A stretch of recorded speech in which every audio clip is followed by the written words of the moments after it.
First, joining us is Democratic Congressman from Virginia, Subramanyam. He is one of the Democrats on the House Oversight Committee who released those images today. Congressman, thank you very much for being here.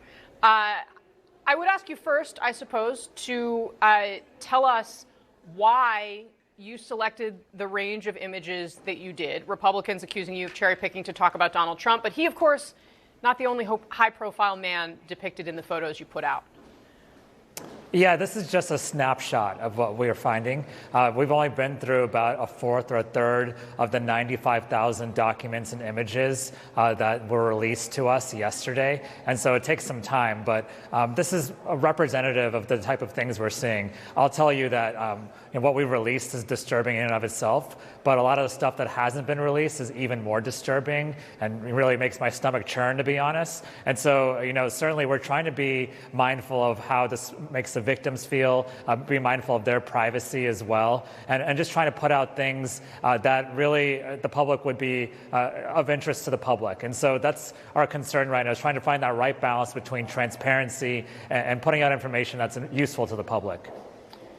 What does it tell you that all of these very powerful, in some cases very wealthy men are all together doing things like, you just saw a selfie in what appeared to be a hotel room mirror of Jeffrey Epstein with one of these men. We see Bill Gates, we see Woody Allen.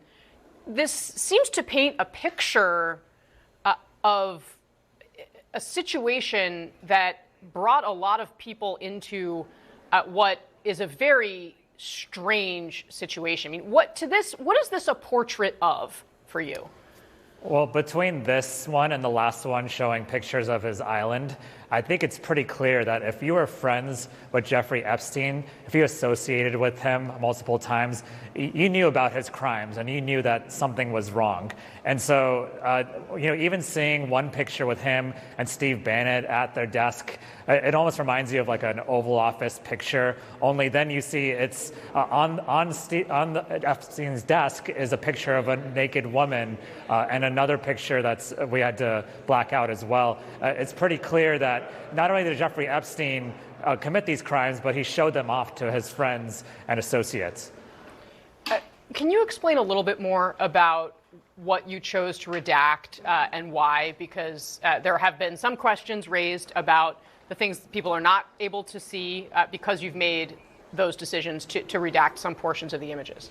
Yeah, absolutely. To be clear to everyone, just because someone's face was redacted doesn't mean they're a victim. It's just we don't know if they were a victim or not. We just don't recognize who they are, and we're trying to find out who they actually are.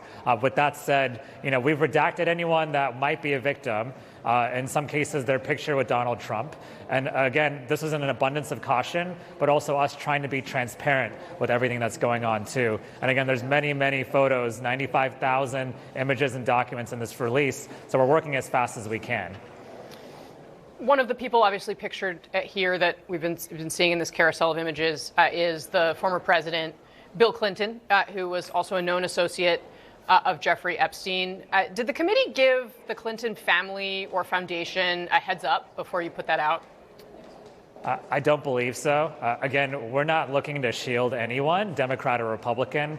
We are finding the evidence and we're putting it out. The only people we're really consulting with when it comes to whether or not it's appropriate to put something out is victims. And certainly we've had a good sense of which victims are okay having their name or image out there. Very few, if any, really. And so, in this case, if the Clintons have information, we want to hear it. We welcome them to come testify before a committee and clear their names. And the same thing with the former Prince Andrew and anyone else, Bill Gates. We want to hear from them all about what they know when it came to Jeffrey Epstein's crimes.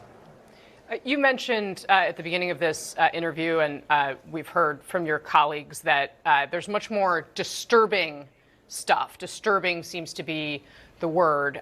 There were some disturbing images you released today that are of a very explicit sexual nature that we have not put in this carousel, basically on purpose, because prefer to kind of try to make this remain as much of a family program as is possible. Obviously difficult in covering this story, but can you give us an idea of what more disturbing means in this context? Yeah, I mean, we're talking about sexual acts involving potentially minors and certainly victims too, in very suggestive and compromising positions. So just to leave it at that. And I'll just say again, Donald Trump and others keep saying that they didn't know about Jeffrey Epstein's crimes.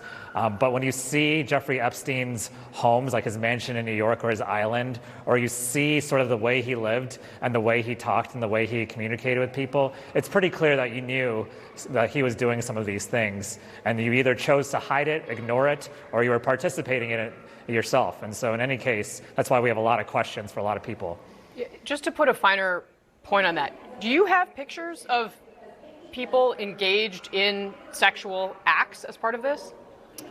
As part of this release, yes, there are pictures of people engaged in sexual acts. Are there pictures of men not Jeffrey Epstein engaged in such acts? We're going through that. Again, the last time there was a big production, what we tried to do was release all the files eventually.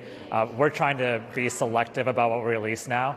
And so in this case, we're not really quite sure yet who is who. Certainly, there's a lot of people involved, though, in some of these acts. Okay, I'm almost sorry I asked. Congressman Subramanyam, I really appreciate your time today. Thanks very much for speaking with us. Thank you.